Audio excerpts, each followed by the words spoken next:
Hey guys, Mr. Beard here. It's a class recap for this Valentine's Day, Thursday, February 14th. We started today by signing up for classes with our guidance counselors in the Media Center. You got that planning sheet last week that you were supposed to fill out with your parents, which almost all of you did, so good job. And then you took that planning sheet, went to the Media Center, and signed up for classes for next year, so you kind of have an idea of what kind of classes you're going to be required to take. Remember, you have until May to change any of those classes that you don't think are a good fit or move those around just a little bit. You'll also be meeting with your guidance counselors one-on-one to talk about your schedule and go over any questions that you have with them.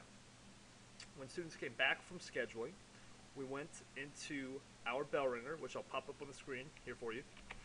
We needed to go ahead and write a sentence that contained at least one of each of the following items: a proper noun, a pronoun with the proper noun as its antecedent, an adjective that's not an article, and a linking verb. For example, the smart kid in class told me it was him. That contains the smart kid in class, Tommy, told me it was him.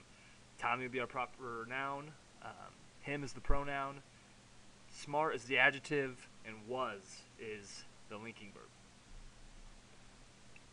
After finishing the bell ringer, we went ahead and got going on our letter to one of the characters from the Chinese Cinderella, or a letter to your own family member.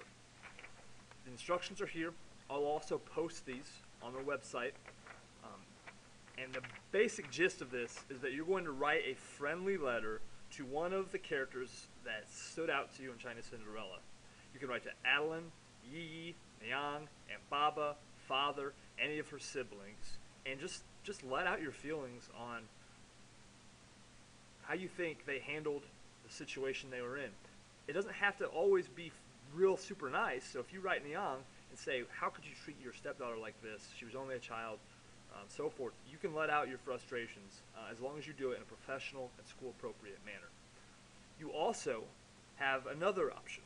You have the option to write a friendly letter to one of your family members and express how much they mean to you, or how you wish you guys were a little bit closer, but it, again, should be both respectful and professional. No one will see these letters except for Mrs. Sinclair and myself, so you can kind of let your feelings out a little bit, and you don't have to be afraid to be personal as long as you're comfortable with myself or Mrs. Sinclair reading your story or your letter. I'll put these directions you can see here on our website, so you can find them and kind of go through the details of that, which we'll walk through also a little more closely tomorrow. The letter must be typed, and it is due on Tuesday when we return from our 3-day weekend that's coming up. Thanks for listening. We'll see you guys tomorrow.